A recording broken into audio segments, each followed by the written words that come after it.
Imaginez votre vie comme une rivière. L'eau coule sans cesse, apportant de brillantes opportunités, mais emportant aussi ce que vous ne savez pas gérer. L'argent fonctionne de la même manière.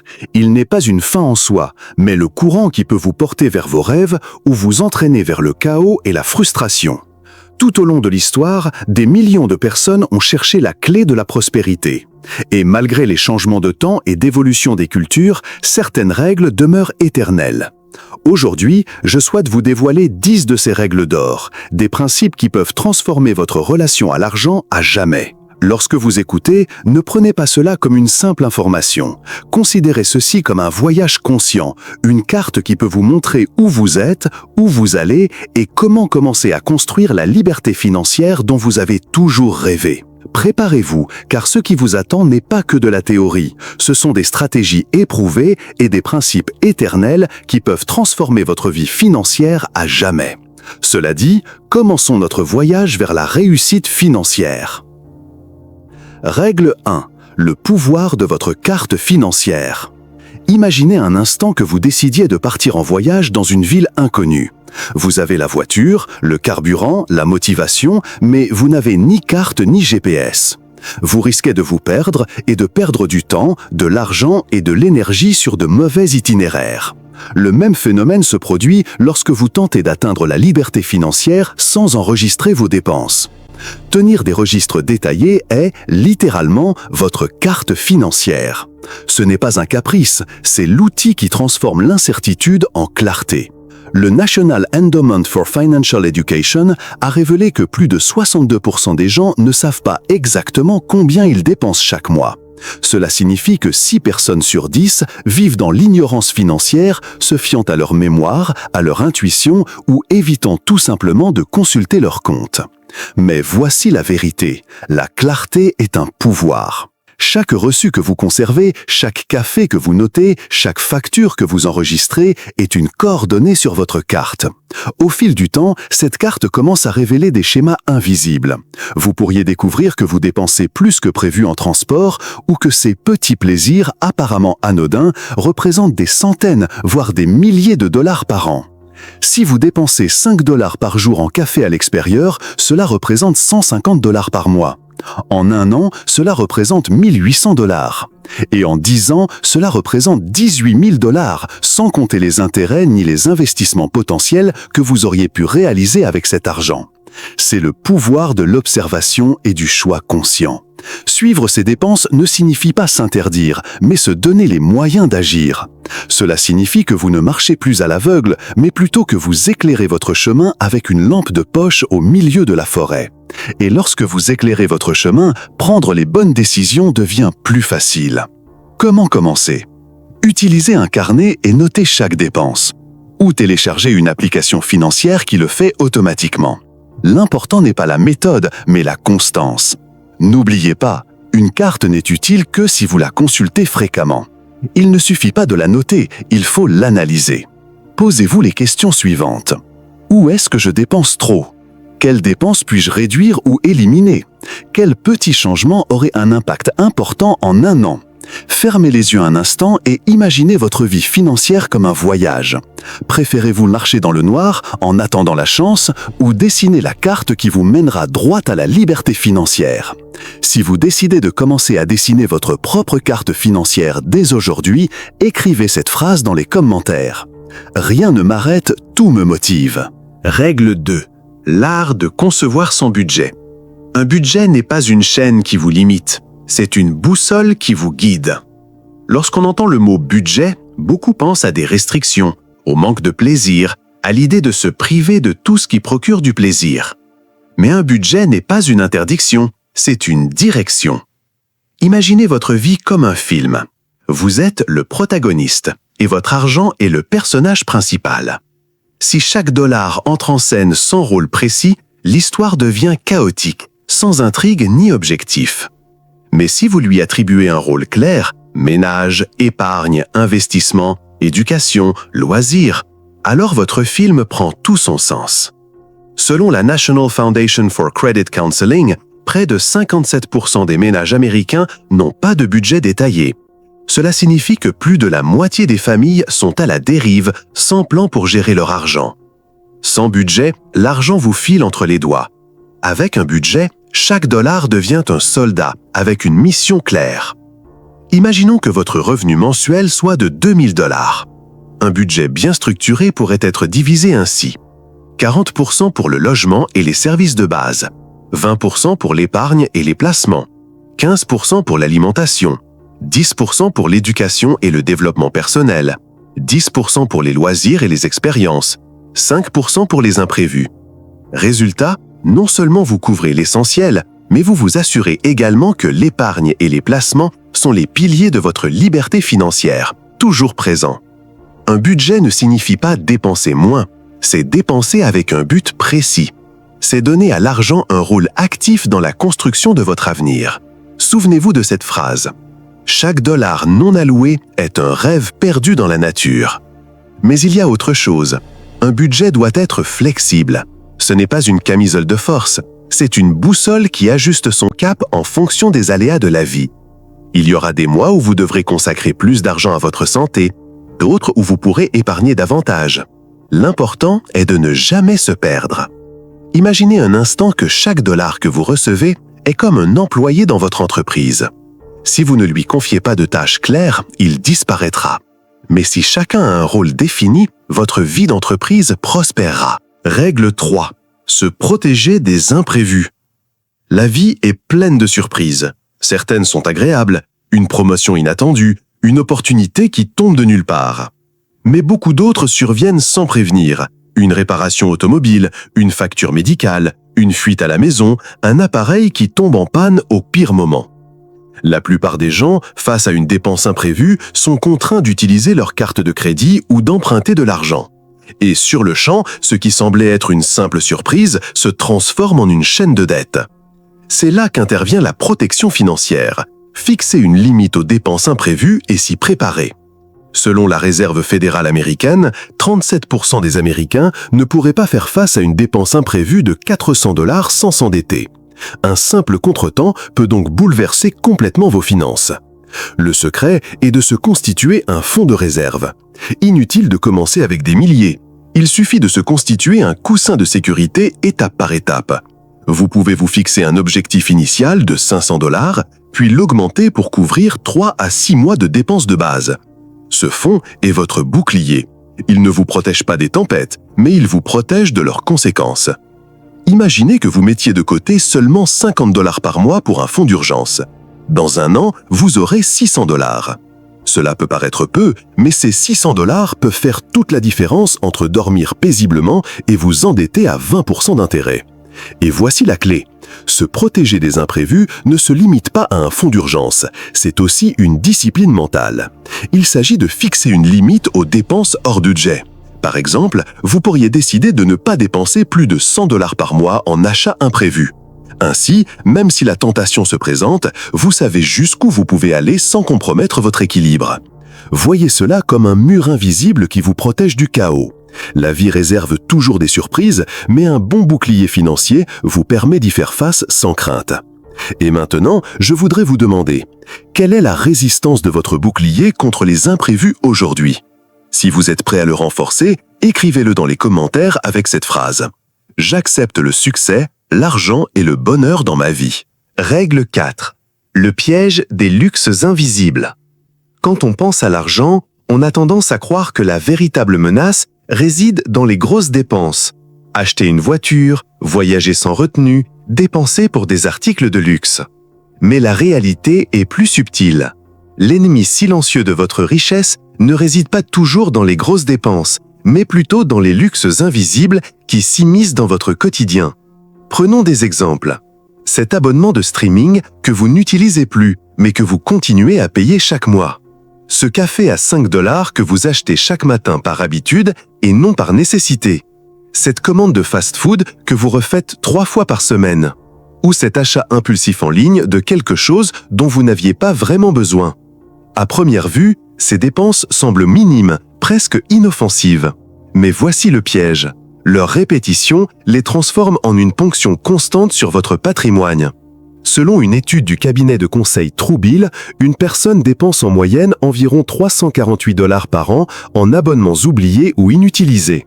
Et si l'on ajoute les petites dépenses quotidiennes comme le café ou la livraison, ce chiffre peut facilement dépasser les 2000 $ par an.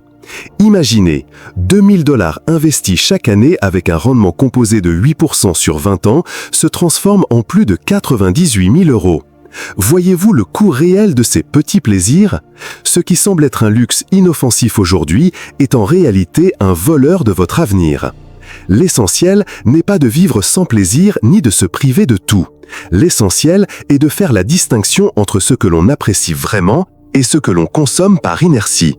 En renonçant aux luxes invisibles, on ne se punit pas, on se libère. On retrouve de l'oxygène financier, de la clarté mentale et de l'espace pour consacrer son argent à ce qui compte vraiment, sa liberté, sa tranquillité d'esprit et ses objectifs. Imaginez, ouvrir les fenêtres d'une pièce étouffante. Soudain, l'air frais entre et votre portefeuille et votre vie se mettent à respirer. Règle numéro 5. La nourriture du savoir financier. L'argent est bien plus que des billets et des pièces. C'est un langage. Et comme tout langage, il possède sa propre grammaire, son propre vocabulaire et sa propre logique. Les livres, les cours et les supports de cours sur la finance sont ses dictionnaires et ses manuels d'apprentissage. Ceux qui consacrent du temps à l'étude des investissements, de la planification financière et de l'économie n'acquièrent pas seulement des informations, ils acquièrent du pouvoir. Un pouvoir que personne ne peut vous enlever, car il réside en vous. Selon une étude du National Endowment for Financial Education, les personnes qui consacrent au moins 30 minutes par jour à se renseigner sur les finances personnelles ont tendance à épargner 30% de plus que celles qui ne le font pas. Cette différence, accumulée au fil des ans, peut représenter des dizaines de milliers de dollars d'avance sur ceux qui ignorent ces connaissances. Imaginez que vous appreniez les investissements grâce à un livre et que vous découvriez l'importance des intérêts composés. Vous investissez 100 $ par mois pendant 20 ans à 8% par an. À la fin de la période, vous disposerez de plus de 60 000 $, tandis que le même montant sur un compte courant aurait perdu de sa valeur à cause de l'inflation. Une seule idée bien mise en œuvre peut vous faire économiser des milliers de dollars, voire générer la richesse qui transformera votre vie. L'ignorance financière coûte cher. La connaissance, en revanche, est l'atout le plus précieux qui soit, car elle s'accroît avec le temps et se multiplie avec la pratique. Lire, étudier et mettre en pratique n'est pas seulement une habitude, c'est un investissement en soi, dans sa liberté et dans sa tranquillité d'esprit future. Commencez par des livres essentiels comme Père riche, Père pauvre de Robert Kiyosaki, L'homme le plus riche de Babylone de George S. Clason, L'investisseur intelligent de Benjamin Graham. Règle numéro 6. Réduire pour s'enrichir. La richesse ne vient pas toujours du fait de gagner plus d'argent. Elle se construit souvent en apprenant à vivre avec moins. Chaque dépense que vous maîtrisez, chaque facture que vous consultez, chaque service que vous renégociez, c'est comme élaguer un arbre. En coupant ce qui est inutile, vous lui permettez de pousser plus fort et plus sainement. Selon une étude de Consumer Reports, une famille moyenne peut économiser entre 500 et 1200 $ par an simplement en révisant et en optimisant ses abonnements Internet, téléphoniques et non utilisés. L'argent économisé aujourd'hui ne disparaît pas. Demain, il peut être investi, multiplié et vous rapprocher de la liberté financière. Supposons que vos factures mensuelles s'élèvent à 1000 $. Si vous parvenez à réduire votre facture de seulement 10% en révisant vos services, en supprimant les abonnements oubliés ou en changeant d'opérateur, vous économiserez 100 $ par mois, soit 1200 $ par an. Cet argent, investi judicieusement, peut générer des intérêts composés qui, à long terme, dépasseront plusieurs fois votre épargne initiale. Réduire ses dépenses n'est pas un sacrifice, c'est un acte de pouvoir. C'est décider que chaque dollar compte et que votre argent doit travailler pour vous et non contre vous. Imaginez désherber un jardin. Chaque espace libéré permet à vos plantes les plus précieuses de pousser vigoureusement et en bonne santé. Passez en revue vos factures mensuelles et éliminez celles que vous n'utilisez pas. Renégociez vos tarifs de téléphone, d'internet et d'assurance. Faites vos achats de manière responsable en évitant les dépenses impulsives. Chaque ajustement que vous faites aujourd'hui est un élément constitutif de votre liberté future. Si vous souhaitez que votre patrimoine s'accroisse de manière stable et régulière, commencez par réduire ce dont vous n'avez pas besoin. Règle numéro 7. Le rituel des repas à la maison.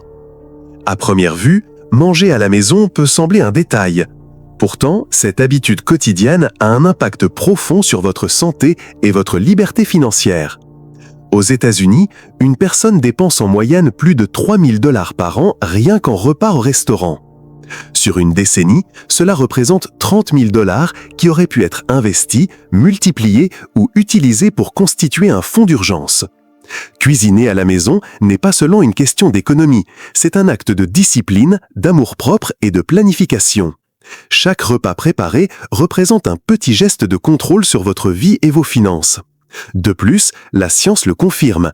Des études montrent que les personnes qui mangent régulièrement à la maison ont tendance à être en meilleure santé et à consommer jusqu'à 50% de calories en moins que celles qui vont au restaurant.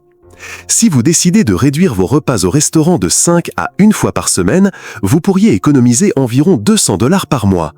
En un an, cela représente 2 400 $, une somme qui peut être transformée en investissement ou en épargne stratégique pour atteindre vos objectifs financiers. Il ne s'agit pas de se priver, mais plutôt de choisir avec intention.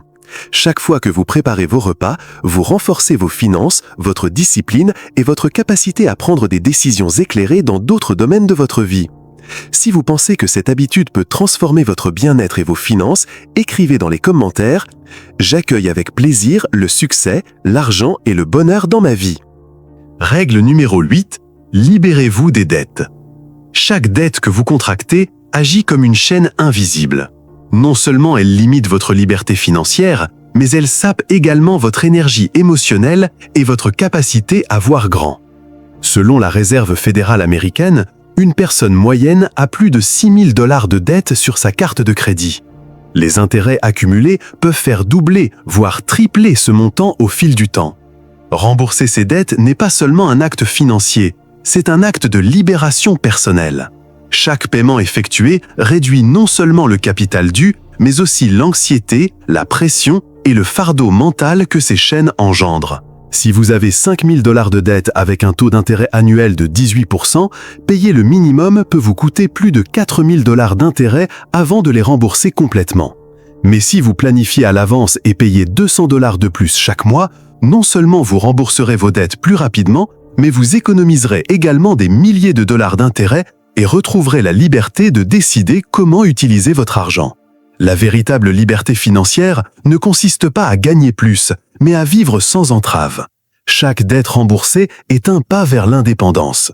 Vous pouvez désormais investir, épargner et bâtir votre patrimoine sans fardeau invisible.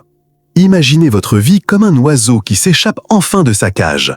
Chaque dette remboursée est une porte qui disparaît, et avec elle, la possibilité de voler plus haut et plus loin. Règle numéro 9. L'arnaque de la carte de crédit.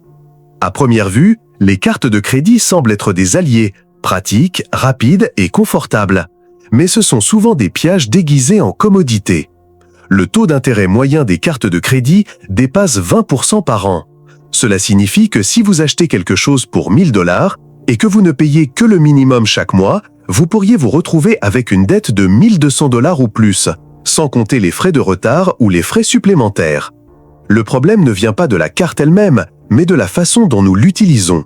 La facilité d'acheter maintenant et de payer plus tard peut créer une illusion de richesse, alors qu'en réalité, vous accumulez des dettes invisibles qui limitent votre liberté financière. Supposons que vous ayez 2 000 $ de dette à un taux d'intérêt de 22%. Si vous ne payez que le minimum mensuel, il vous faudra peut-être plus de 10 ans pour les rembourser et vous retrouver à payer plus de 4 000 $ d'intérêt. En revanche, si vous utilisez des espèces ou des cartes de débit, chaque achat est limité à ce que vous possédez réellement, et votre argent travaille pour vous, et non pour les banques. La discipline financière est votre véritable allié. Apprendre à vivre sans dépendre des cartes de crédit vous permet de contrôler vos flux de trésorerie, d'éviter les dettes et d'épargner pour ce qui compte vraiment. Considérez les cartes comme des couteaux. Utiles entre de bonnes mains, dangereuses entre des mains inexpérimentées. La différence réside dans la conscience et la discipline que vous appliquez au quotidien. Si vous décidez de vous libérer de ces pièges et de prendre le contrôle total de votre argent, écrivez-le dans les commentaires. Rien ne m'arrête, tout me motive. Règle 10. La discipline des dépenses conscientes. La réussite financière ne s'obtient pas du jour au lendemain et ne dépend pas non plus d'un coup de chance. Elle découle de milliers de petites décisions conscientes que vous prenez chaque jour. Chaque fois que vous choisissez de ne pas dépenser impulsivement, chaque fois que vous décidez d'épargner avant d'acheter, vous entraînez votre esprit et vos habitudes vers la prospérité.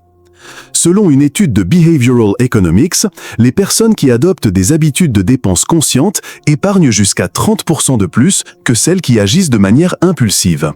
Cette différence, accumulée au fil des ans, peut représenter des dizaines de milliers de dollars en investissement, en épargne ou en création de richesse. Supposons que vous évitiez un achat impulsif de 50 dollars chaque semaine. En un an, cela équivaut à 2600 dollars que vous pouvez réaffecter à votre fonds d'investissement, à un fonds d'urgence ou un projet personnel.